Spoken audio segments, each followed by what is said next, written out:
Good morning, everyone, and welcome. I just want to make sure that everyone is loading into the webinar. We're super excited to have you all here today.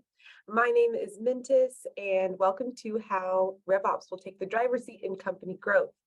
We have an amazing guest here today who's rather more of a partner than a guest at this point. I've had the pleasure of working with Mikko, so if you don't mind going to the next slide, I just want to do some quick introductions on a little bit about who I am and who Mikko is.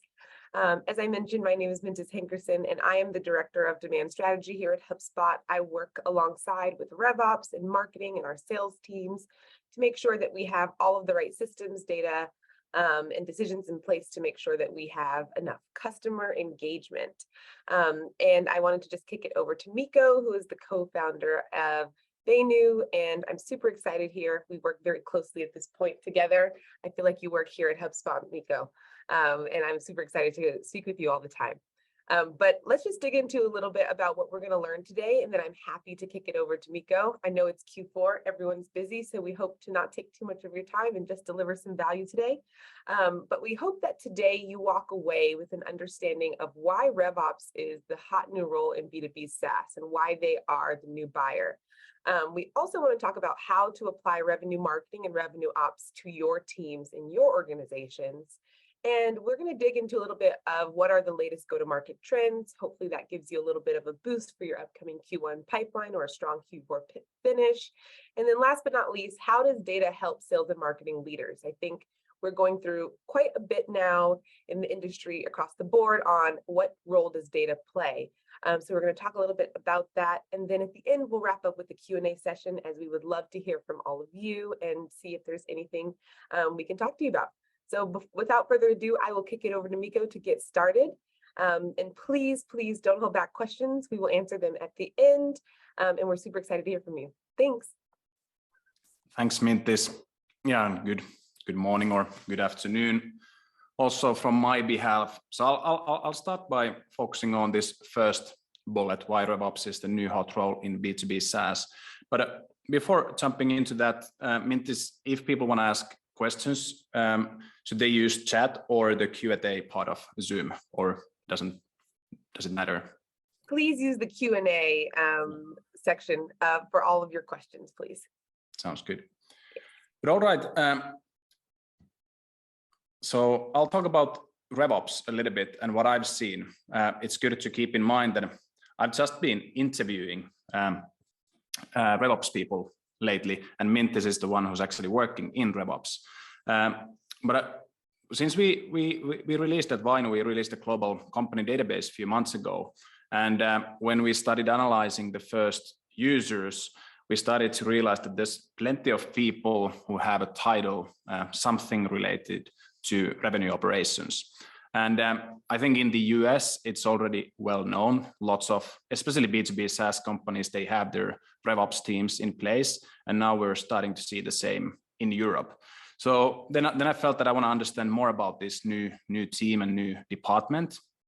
And a good way to do that is to, of course, speak with lots of people. So I've done lots of interviews lately. Some of you might have seen some of those interviews being published also as episodes in our podcast. But lots of different type of companies, mainly B2B SaaS, both from North America and from Europe. So there seems to be one sort of journey most companies are following. And then I think by showing you the journey of RevOps, it's quite easy for you to put yourself and your company into that journey as well. So we all, of course, many of us, we have these different departments. We have new business team hunting for new logos. We have customer success teams working with existing customers, responsible for renewals, upsell, cross-sell, also fighting for churn. Then we have a marketing team. They're playing more and more important role. Lots of companies implementing PLG motion, and it's all about creating and catching demand, and also to some extent lead gen. And then you have finance teams also who are looking at key metrics and objectives and key results. So I think most companies, first they started with sort of sales ops.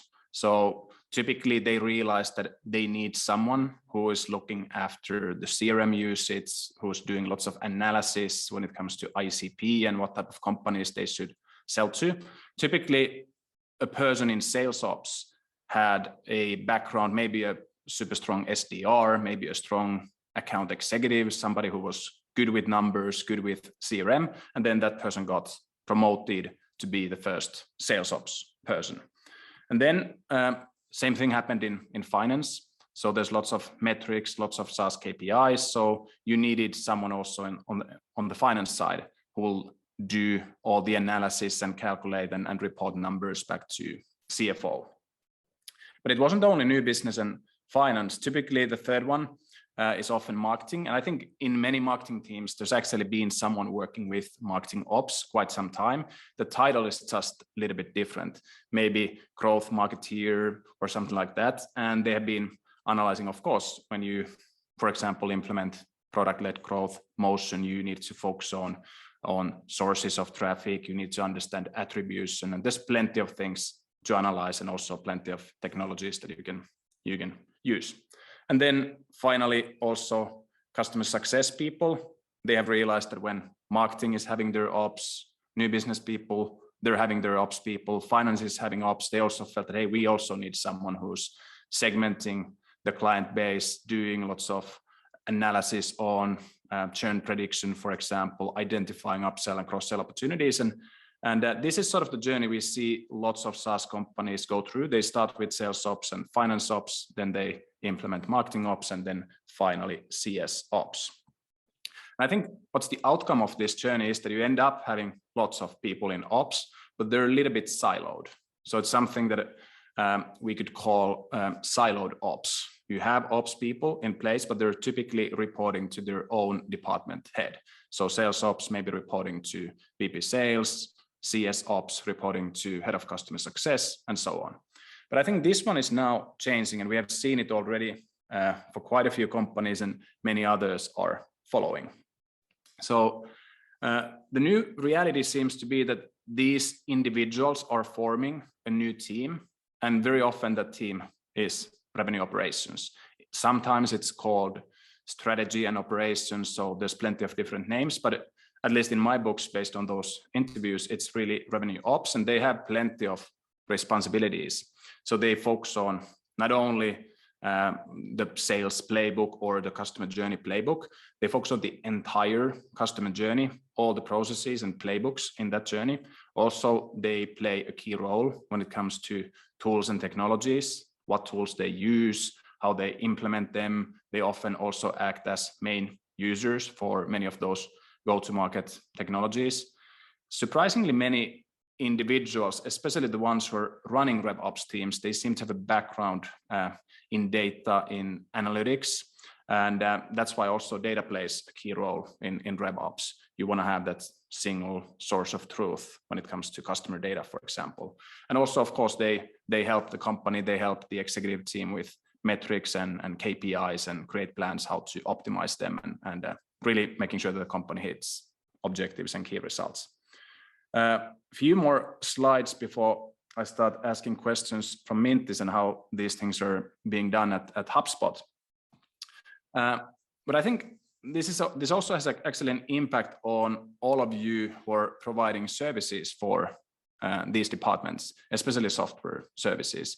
I picked a few examples: HubSpot, PlanHat is a great CS customer success platform. ChargeBee, also a great tool for managing finance and accounting, and then Vainu and HubSpot as well.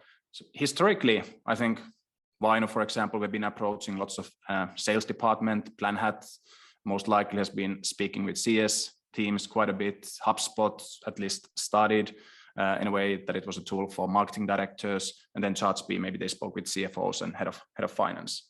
But now when there's this new team in place, RevOps, and they want to really focus on the entire customer journey, I think you can't really sell to these departments, and it won't be siloed at least. So RevOps is also playing a very important role in buying decisions, meaning that all these go-to-market tools and also the tools that are helping the entire customer journey, there will be individuals in the RevOps teams that you'll end up speaking with. So I think it also has that type of impact for those companies that are building and providing services and products for these four departments: finance, marketing, CS, and sales.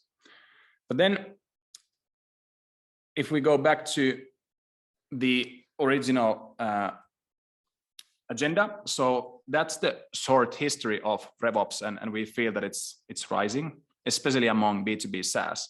But Mintis, how is it at HubSpot? I think, do you actually call it revenue operations, the sort of the department you're in? I know that your title is demand strategy. Is that the right title? But how is the setup at HubSpot? Yeah, we do have a RevOps department. I currently now sit in revenue marketing, as that is now a new section of our business that is focused specifically on pipeline generation for the business. But prior to that, I did sit in RevOps, and my role sits very closely with RevOps. We basically work with them for everything. And I sit in marketing now. But before that, we had one team that was broken out in terms of the function. So all the different parts of our flywheel team, like marketing, customer success, sales, all had a section of support and revenue operations. And we feel pretty good about the way that that is set up. And I think there's some really good talks from our EVP of RevOps, Allison Elworthy, on just how they've structured the team from inbound. And I mentioned some of the responsibilities that we often see, like processes and playbooks, tools and technologies, data and insights, KPIs and other metrics. Did you, in your RevOps team, did you focus on all those areas, or did you mainly focus on just one of them? How was it? No, really all of them. Across RevOps, I would say all of that: systems, process, strategy, data, all of those things, as well as people. I'd say those are like the really big pillars of the work in RevOps. And I'd say that a RevOps team focuses on all of those things. And I think people don't realize that go-to-market strategy and enablement can also live in RevOps. So how you teach your people and how you take the strategy and scale it to skill, that usually also sits in RevOps. So I see RevOps as like really all the support a business would need to be successful. So whether that's the training that they need, whether that's the how are we going to achieve, how are we measuring, what's our process, who, compensation, that's really all RevOps. So they really run the structure of the business, and then the business responds by doing their half of the bargain. It's a true partnership. Yeah, I think that's actually a very good additional topic, that people and also enablement often being part of RevOps. That was also one of the findings in those interviews. How big, just out of curiosity, how big was the RevOps team? Like how many individuals, roughly 10, 30, 50? I think we're in the hundreds. I'd have to get a proper head count, but I believe we're in the hundreds across all of RevOps at HubSpot. And I understand that it looks very different at different companies, but I'd say most companies of our size are probably in the hundreds, considering that there are so many pieces of it. There's the systems piece, there's the go-to-market teams, there are the enablement teams, and there's the strategy and ops teams. So there's quite a lot of people in the RevOps org. Yep. And in sales ops, like most companies, the first ops they have is sales ops, and typically that individual, often it's first just one individual. That person focuses on new business and optimizing new business and prospecting and these things. That person often also has a background in sales himself or herself. So successful AE or SDR. But when you think back to the team you have at HubSpot, like, do you have lots of people who have commercial background, or do you also have individuals who come with data and analytics background, for example? Yeah, truth be told, I actually think I'm one of the only people from the sales org in RevOps and that has gone over to the sales strategy and ops side. I think there's actually a lot of people that go the other direction, as in they start off in RevOps and go try out sales because they do have such a great understanding of the business that obviously all they have to really learn is how to sell. I actually think that RevOps is typically has a lot more people that have consulting backgrounds as well, because they're really consulting the business and how they should operate. So I see a lot more of that background, at least in the US market. And then I see certain people as well with more of like ops and finance and analytics backgrounds, because it is turned into such a data heavy role that is what I typically see in the backgrounds. That being said, I think from a strategy perspective, we should have more people coming from sales, because I think you need people making decisions that understand the way the role works. And I actually think that's a huge point of friction for how RevOps can potentially make decisions versus how they land and materialize in the business. Because sometimes like you can speak to a company and realize, okay, like we made this decision, but then you don't think about how your sales org is actually going to do something and what might actually happen. And then you create small pieces of disruption because of that lack of understanding. And it's super easy to get deep down a rabbit hole of like, okay, like this is a great plan. And even now I'm a bit more removed from the sales org. I used to be in HubSpot sales org. I started here as a sales rep. I managed a sales team. But even now, being on the RevOps side for many years now, it's easy to think about your decision and be like, yep, this should work. But then you don't think about the other things that sales rep might be balancing, or that sales team, those other priorities, because so many things are coming at them from so many different pieces of the organization. Yeah. And then if we think of how to apply revenue marketing, revenue ops into other companies, I mean, let's say that there's a company out there, they make a decision that yes, we want to have RevOps team, but I've at least seen two very different type of RevOps and sales ops teams. Like sometimes it's really strategic team that actually has a huge business impact, and they're also extremely well respected within the organization. While in some other companies, that ops is just that one person who's reminding AEs to update their CRM, and in all honesty, having very little business impact. So what is your tip? Like how do if you're about to set up RevOps function, how can you make sure that that team is having a real business impact, and also that they earn the credibility in the eyes of other teams? Yeah, in my mind, I look at RevOps as two kinds of arms. I see it as strategy and ops. And I think strategy is more proactive, looking forward, and then operations is more of reactive rhythm of the business. So I think, and I think reactive rhythm of the business has an impact, but the impact is it's less easy to see because it's about keeping everything together. You know, like I feel like it's less noticed how much it's important. So it's very easy to be like, like the impact was not proactive because it's more about people like making sure that the deals got into the right place, that people got paid.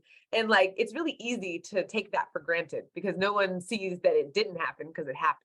So it's almost like, it's not that it doesn't have as much impact, it's just a different kind of impact versus like a strategic lens would be like, let's change the way we go to market. Let's split the teams up. Let's have one sell to new customers and one grow our customer base. That would be a strategic decision that a RevOps team can make. And obviously like that impact is really obvious. Like you're going to change the way things operate. You're going to change the way people are paid. You're going to change their team formation, the way the business operates. And one is not necessarily more valuable than the other. It's just that it's different. So I personally would separate the work into those two teams, and I would have people aligned to which one they're better at, frankly, or like which one they want to work on. Because there are certain people that do a really great job operationalizing processes that are more reactive to the business, like creating a ticket queue for reps to submit issues with why they can't make a deal or why they can't close something, or something is in the wrong territory, those types of things. Like that is super important. And we need people that are really good at process and scalability in that kind of role. And then there's people that have created the processes of expansion and innovation that should be in more of the strategy and looking forward side. Sounds good. Hey, I think before we jump into other go-to-market trends, would be nice to do a poll and just ask and sort of confirm if that's the case, that more and more companies are thinking of RevOps teams. I believe we can launch a poll quite easily here. So now all of you should see a poll. Quite simple. Do you have RevOps team at the moment? It might be with a different name. And then you have 4 options. Yes, you do have an ops team at the moment, then yes, but with a different name. If you don't have, maybe you're planning to set up one soon, or the 4th answer is that you don't have it. And I think actually don't see live how many of you have voted, but please vote. And then I believe we can quite easily also display the results and It's going to be exciting to see how many of you are. So 52% don't have, so roughly 50% of the audience either have it already, might be with a different name, or are planning to set up one soon. Any thoughts, surprising results for you, Mintis, or in line with your expectations?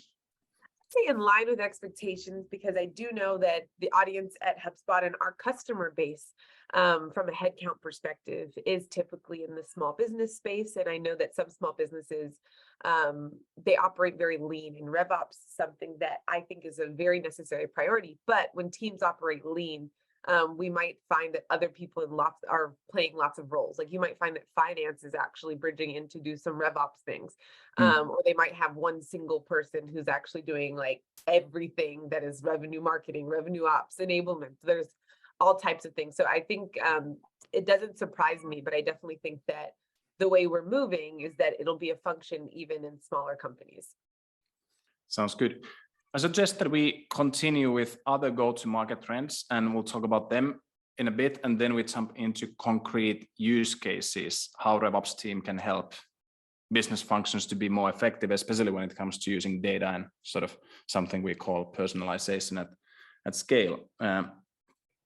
So these are actually trends that a blog post that I think we published yesterday or 2 days ago, based on not only based on these discussions we've had with RevOps people, but we of course speak with lots of other go-to-market leaders, and we always try to predict the most important trends for the upcoming year.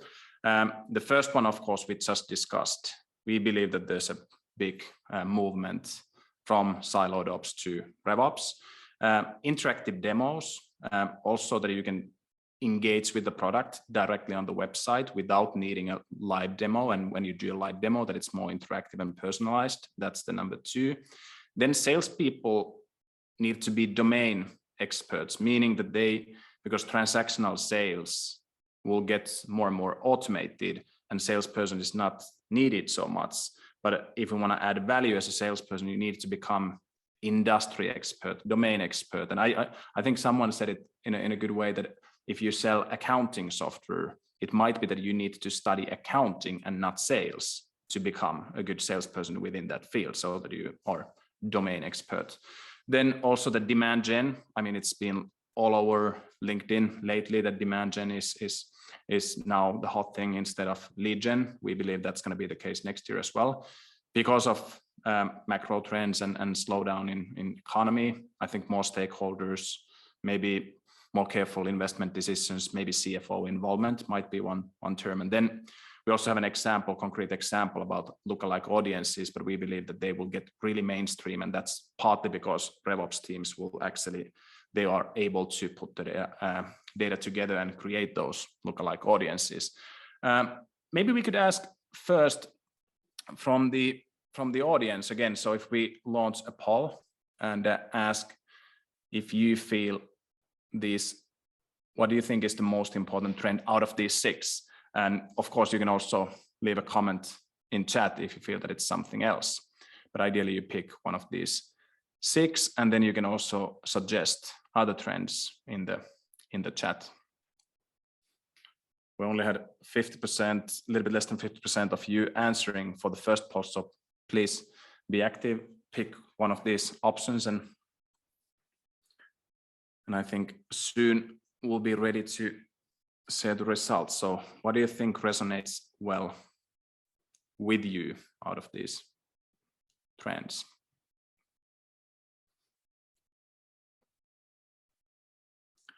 What do you think, Mintis? You and I, we didn't discuss these trends in advance. Do they make sense for you? And anything that you would like to highlight? They do. I could see that salespeople being industry and domain experts. I come from a sales background, and this is the first year I'm running almost like an RFP process where I'm talking to lots of vendors. And I would say I very much notice the difference between someone that just understands where I'm at and what I'm doing. And I also think that when salespeople are selling to RevOps, I think it's important to understand like what they actually do. I get so much outreach from like marketing softwares. And yes, I technically sit in marketing. If you actually know what the role is though, I care more about data. I care more about things that allow me to help my team create pipeline. And it's not like the typical tools that people would be reaching out. Like I'm not in charge of the HubSpot podcast and things like that. And I get different vendors. So I think there's a different context that's necessary. So I think this is an important skill for everyone, including people in sales, to know, because it makes them have a more targeted, relevant conversation. Yep. The one that got most votes other than companies going from siloed ops to revenue ops was this industry expertise. I mean, you have been at sales yourself. Do you feel that there's sort of that type of movement that, of course, you need to have a consultative approach, and I guess that's quite obvious, and most likely also that sales will get, or transactional sales will get more automated. But how would you advise? You're also a buyer, but also you have sales background. Like, how do you actually gain that domain expertise if you sell a software, for example, but you don't have a background in that field, for example, in accounting? What would you do as a salesperson? Yeah, I mean, I would look up, I'd actually like start reading all of the trends of that industry. I would take a course in that industry, and truly immerse myself in like what's important to that industry. So when I used to sell HubSpot, I used to focus on like what's important for companies to grow, because most of the companies we sold to were in their first 100 employees. So like that means they're early on, which means that they're focused on one thing, growing. So if it doesn't help them grow, then they probably don't care about it, to be honest, because like they should only care about what helps them be successful. So having that lens, like I think it's really important. Like no buyer cares about things that they can't care about, which is things outside of their main priorities. So I think it's important to know what are those so you can have a relevant conversation. And even if they don't have a true RevOps team, the things that RevOps cares about, those are universally applicable.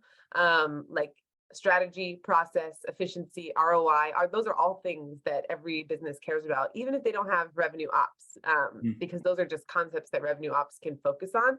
But every company should care about those things. So when you're selling, like you have to figure out how your tool and your software, your data serves those things. Very good.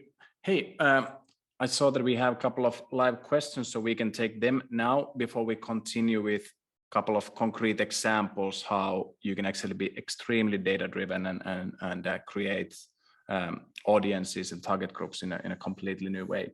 Santiago was asking, going back to the RevOps topic, is there a size or a stage for a B2B SaaS company as of which it makes sense to implement RevOps team? Like, what's the right time to have RevOps team? Like, is it when you hit 50 employees or maybe 10 people in sales? What do you think? What's the right answer when to implement RevOps? Yeah, I mean, to be honest, I think you probably need one person as soon as you get a proper functioning sales team. So the function, even if it's not a whole person, the function needs to exist when you have a full sales team. And pardon if you guys are hearing my cat. She's very unhappy that she's outside of the room. So I'm very sorry about that. But as soon as you have an operational sales team, I think there needs to be the function. Now, if that's half a person, whatever it might be, and whatever that company has the means to do, and obviously you can expand it, but I heard this statement a long time ago when I used to do art class. It was like, he who has no apron, everything is an apron. So it's like saying, like, if you don't have this function, then that means everything is going to be without charting. So he who has no RevOps function has no direction in those things. So I think it's important, and you'll see leaders at startups like playing the role of RevOps. So they need partnership, you know. At startups, you'll see a lot of VPs of sales like literally in the spreadsheet, like creating their own processes. The sooner you get them support, the faster they can move and do other things. So even if it is half of a head count. And we have seen when I've been interviewing companies, we had a few companies that were like 70 people, and they had already 5 people in RevOps. So if you think of it, it's like 7% of the total headcount. But I mean, personally, I feel that when you're still figuring out product market fits, maybe you don't need it yet. But the moment when you're starting to see not only product market fit, but you're sort of focusing on go-to-market fits, like that's the moment when you can actually start optimizing and creating that customer journey. And then I feel that it makes a lot of sense, but you need an individual who gets that credibility. And I think that's why what you just mentioned, that often they have a consulting background. That's an excellent background, because obviously in the past they've been analyzing lots of industries and lots of companies, and they have done similar things in those assignments before. Exactly.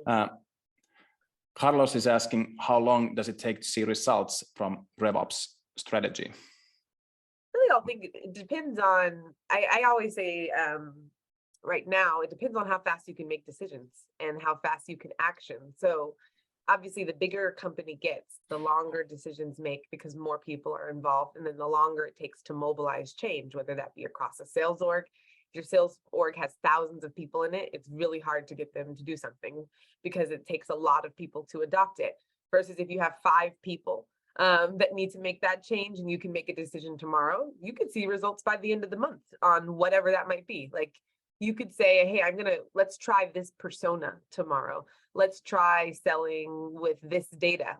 And you could start to see very quick wins. It really just depends on what the decision is and how big your company is and how fast you guys can get to a decision as well. But I would say typically at a company that's at least a few hundred people big, it would take at least a quarter or 2 to see changes. And you might also see certain things moving in certain directions. Like, let's say you guys focused a little bit more on changing the go-to-market motion. That could take multiple quarters to see the results you want, because there might be a really huge learning curve. So it really just depends on it's almost like the effort versus impact of the decision. I typically think of things on that scale of like, how hard is it and how big is the impact? Usually high effort, high impact things take longer to see results. Low effort, low impact things are probably something you can see a result very quickly. Sounds good. And let's take Cindy's question at the end, before or after we have shown a couple of concrete examples, and then we can take Cindy's question as well. Let me see. So now we have discussed go-to-market trends, we have discussed how to apply RevOps, and also why it's the new hot role in B2B SaaS. Let's talk about a couple of concrete examples, how data can help sales and marketing leaders to do personalization at scale. In a way, I feel that quite often you want to really do 2 things. You want to personalize, meaning that you want to drive up quality in all the discussions and all the campaigns, but you also need quantity and volume. So that's why I think personalization at scale. You personalize to increase quality, but you do it at scale without sacrificing the quantity and volume. So here's just a couple of examples. These are the things, at least, that we, with our customers, and also internally what we think, and also a little bit how we use data and, for example, HubSpot to do that. So whenever we have a new happy customer, in this case, I think we have this case study on the website, and I think we also have some individuals from Planhat in the webinar. So you get a happy new customer, and then I think RevOps typically starts thinking, how can we sort of monetize this one? How can we make this scalable if we have an offering? Powerful offering for this company. So then, like, how can we make the most out of it? One thing that we have seen is that salespeople, when they see a new logo coming in, they would like to find similar companies. They would like to find lookalikes so that they can also approach with the same messaging and same solution. And marketing maybe wants to increase the conversion by placing this case study in front of companies that would find it meaningful. So maybe lookalikes and similar companies that would most likely resonate well with them. So I think nowadays there's plenty of data available, and I know that you're doing it at HubSpot, and many other companies are building it in their data warehouses. So they consolidate and collect lots of data from different sources. And ultimately, they often are building some sort of model that they want to understand companies and also to some extent the buyers better. In B2C, we have seen lookalike audiences being mainstream quite some time, but nowadays it's also possible to do on a B2B side. So you can actually very easily, out of the whole universe of companies, detect the lookalikes, and then place that information into your CRM and marketing automation systems. So this is an example, live screenshot. So if I want to do something with similar companies to Planhat, which is a CS platform, a great one, then identifying the others that are lookalikes like Gainsight, Tango, Churn Zero, Vitally, Start Deliver, and so on, it should be very easy. But the data ultimately needs to be in the CRM so that salespeople can easily find it. And if they want to use it, they can use it. And RevOps can also create campaigns. The same goes to marketing. If they want to then create audiences and, for example, promote ads on LinkedIn for these individuals and decision makers for these companies, the only thing you need to do is to make sure that you have the data in your CRM and marketing automation system. Also, we see that this is getting quite, let me see. So the outcome is that then sales and marketing talk about they're aligned and same message, same approach, and same timing. But we also see this one that you can also do the analysis out of the entire customer base. So you can analyze existing customers, existing prospects, and then you can dig deeper into certain segments. Let me see. So that you can take a sub-segment, and then instead of finding lookalikes for one individual domain, you can start analyzing one segment and finding lookalikes, because I think these are sort of the ways how you can personalize at scale. Maybe your website looks different for that segment compared to the others. What do you think, Mintis? Are these sort of the things that you're also doing, what you see others doing when they use HubSpot and collect lots of data, that they personalize the website experience, they create campaigns on a marketing side and sales side so that they go after the same segments? Is this the reality these days? What do you think? Yeah, absolutely. I mean, that, in my opinion, is one of the biggest value props of all-in-one tools like HubSpot. Your marketing automation is really only as strong as the data powered by it.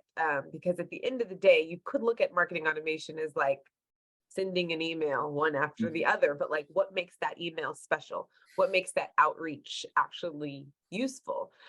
It's actually about cultivating a completely customized environment, whether that be your website, the outreach, eventually SMS. There's all these different kinds of outreach. And the only way you actually can make it really relevant is to know more about your consumer.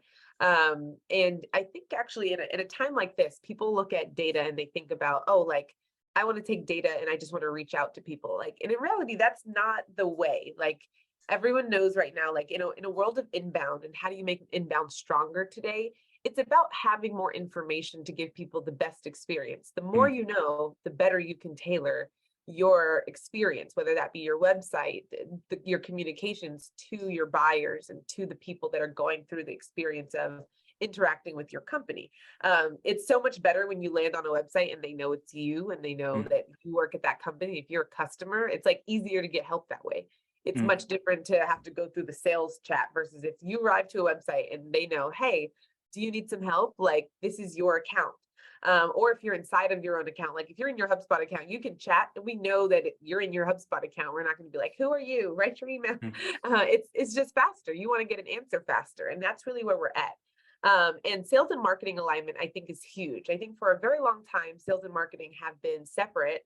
I think for the last 5 to 10 years, we've seen them operate in their own silos, of course, with marketing, always giving leads to sales. But I think the alignment is so much more necessary right now, especially with the economic headwinds. I think that everyone needs to be, I use a kayaking metaphor. Everyone needs to be kayaking down the same river to the same destination, else we will not get there. It was easier. It's much easier in great market times to do that. But when everything is actually kind of a headwind towards you, and that's really the case for like so many companies right now, everyone has to be on the same page about the value the company brings, who you bring it to, how you service customers, and that alignment is very important as well. And having all of that information in your CRM is a first step, because you get alignment from having everyone see the same information and know about it and capitalize off of it. The sort of use cases that you see companies are doing, and maybe the things that you do at HubSpot, you mentioned already that like personalizing the website and so that you know the individual who's visiting and making that personalized. You mentioned also emails. When you send out emails and newsletters, we have discussed ads? Like, what else can you do with data? Do you have any other concrete examples where the data actually has an impact on the experience, either buying experience or sort of customer experience? Yeah, I mean, in sales, messaging should change greatly with the more information that we have. I mean, if we know that a company has a certain tool that they're using, you could have a more tailored conversation around how your tool might compare to theirs that they're using. You can provide more data there.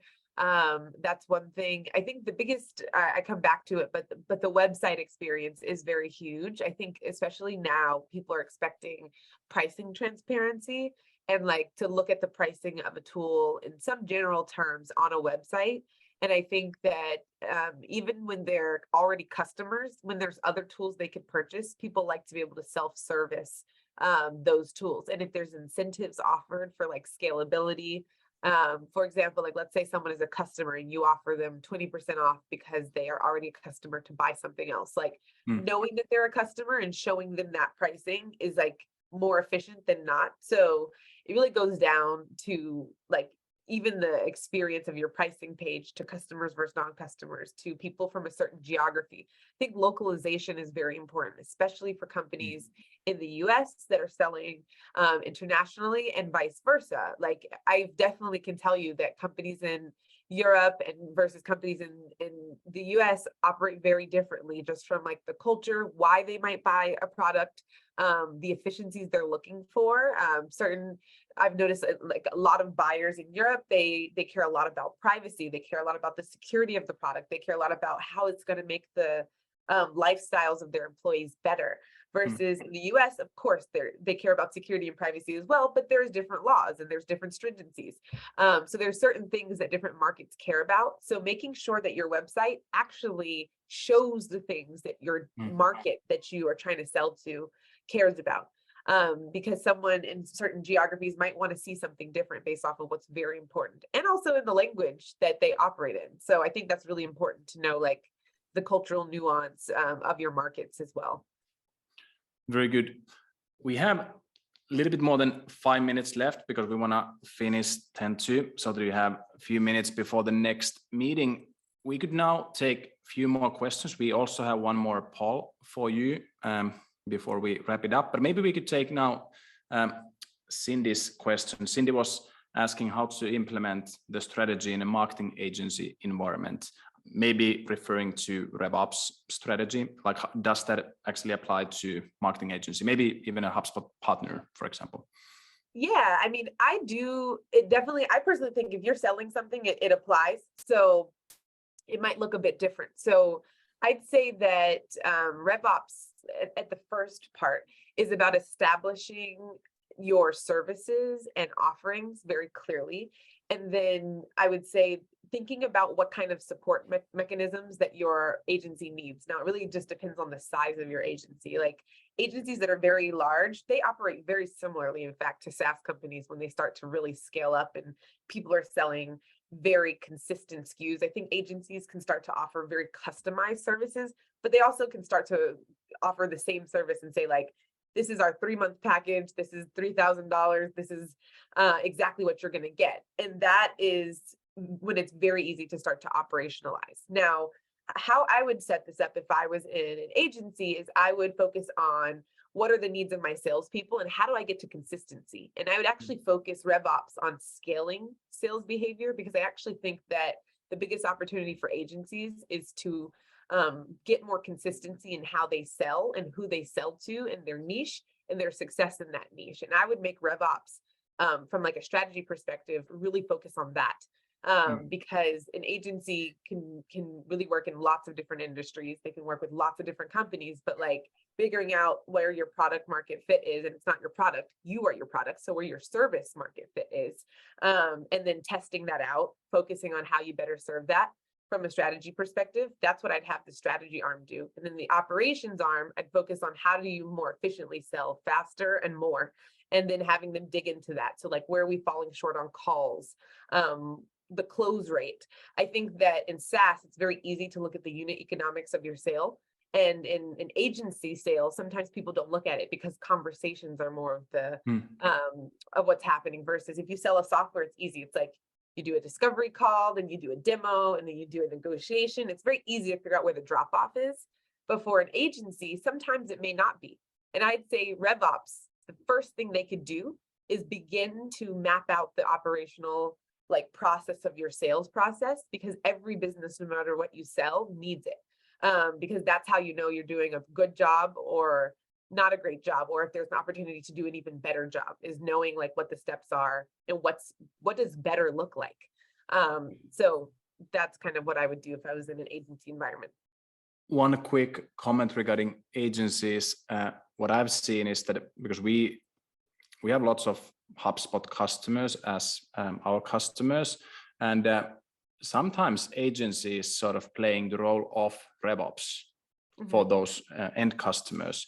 Like they want to be very data driven in their marketing, and then they have decided to implement HubSpot. They also want to use lots of proprietary company data. They end up being Vainu customers as well. But then it's really the agency that is doing the work. And I think the role that the agency is doing, maybe it used to be lots of content creation and that stuff, but nowadays they are working with data quite a bit. So I feel that they're sort of doing what RevOps is often doing for those companies. So that might be another way or another reason to understand RevOps world quite well. Yes, I'm seeing a lot more RevOps as a service, actually. Yep. That's like a really huge trend I'm seeing in agencies. If I scroll through LinkedIn, I don't know if it's because I'm in RevOps, but I see so many agencies that are like basically RevOps as a offering instead of just marketing. They offer the entire thing. Yep. So huge trend, I would agree. And then we have a question from Fitore. From the pillars that are used in RevOps, which are the hardest to put into practice? I mean, we discussed processes and playbooks, technologies and tools. You mentioned people and enablement, this finance metrics. What would you say? What's the most difficult part of it? I think processes, because processes are contingent upon a couple of things. One, it has to be a good process. And then two, you need people to adopt it.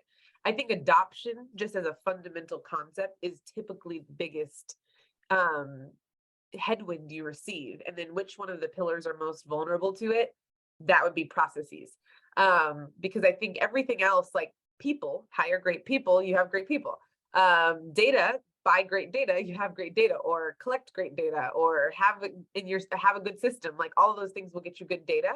But I think processes are actually what lead to bad data. Like if you have a very messy process for your CRM or for how you're building the architecture of your company from a data perspective, that actually will lead to bad everything else. If you had bad processes, it will mess up the flow of positivity for your people, because people will have to, like, for example, if you have a bad process for like how you get your sales team commissioned, and that leads to people not getting their commission, they're going to be unhappy. So I feel like it all comes down to, do you have a process and does it function? And then after the step of looking at it, does it function?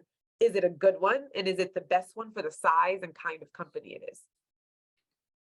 Definitely. Personally, I feel that it's the most difficult part, at least based on those interviews, is how do you, I mean, even if you do everything by the book, how can you make sure that you have an impact? Because as I said, some teams seems to have huge impact and others are just like cleaning CRM without a real business impact. So there's a couple of communities. I know that there's a few Slack groups for RevOps in the US, and I also know that there's one about to be launched in Europe as well. So I think also engaging with others who are in the RevOps community, then you can learn from the others. And we of course try to play our role in that as well. We're soon running out of time. One thing that we decided that if you want to continue discussions with us, we have a poll, so you can answer if you want to speak more with us from me, from Vainu, or if you need, for example, a demo of HubSpot or Vainu, let us know, because we won't be reaching out to every single one of you. I think that's the part of not doing just lead gen, but demand generation. So we won't be following up with every single one of you. But if you want us to be in touch, let us know. And you can just hit Vainu demo as well if you want to connect with me on LinkedIn. I think both of us are open for connections on LinkedIn, both me and Mintis. But I think don't Only have, let me Mintis see on if we have, LinkedIn, so always feel free to reach out. we still have, while you are answering that question, we do have a question from Sylvain. What about data analysts and computer scientists?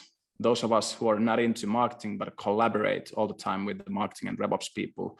Do you have recommendations or experience to share to better improve our team's culture to manage data operations and programmers to RevOps way? How do you collaborate with computer scientists? Because of course you have plenty of them at HubSpot RevOps. Yeah, I mean, it depends on the size of company, but this is such a great question. I almost see like the business as a customer to all of these different teams. And what I mean by that is, like, I would say start by evaluating what the business's needs are and then interpreting them technically to figure out how you can solve for them. So the RevOps way is really like having that partnership. Business talks about, they come with pain point, they come with problem that needs solving. And then it's up to the technical people to interpret that and translate that into some type of technical product or project or something that's a solution. So I would say if you're looking at a bigger company, having structure is very important. Like, for example, if you have a data team that is focused on that is aligned with engineers or computer scientists, then I would have that team work in tandem where like one team does the analytics, they're paired with an engineer, and then they are serving one org, like for example, marketing, or they're serving just sales. So that way there's like, they have one stakeholder organization that they're focused on and they can really immerse themselves. If it's a smaller business, then they might serve everyone, but it would be the same relationship. They'll have different stakeholders that they meet with to talk through all of that. Excellent. And also I feel when I think of, I'm working as a product manager at Vainu and then working with our developers on a daily basis, sometimes people on the business side might have a feeling that engineers and developers don't want to meet with customers, but at least for us, it's definitely the opposite. Whenever we ask that if there's an interesting topic that, hey, I would like to talk about this specific solution or feature or understand more about this buyer or this use case, our engineers are very keen on joining those meetings, because I think RevOps might be the team that is facilitating that connection so that it's super well understood what is needed on the business side. So RevOps could be also facilitating that. Excellent questions, and many of them, but I think so that we don't run over time and we respect everyone's timeline, it is time to say thanks for everyone who joined. Do we have any last minute words? I think slides will be shared, recording will be available, right, Mintis? Yes, we will be putting the recording up, and also happy to share the slides. Feel free to connect with us if there's any questions. And we really thank you for your time today, and have a great, wonderful rest of your winter and wonderful holiday. Likewise, also from my behalf, thanks a lot for joining and have a great week. Good luck for December closings, and we'll continue discussions on LinkedIn and Slack and other communities. All right. Okay, bye.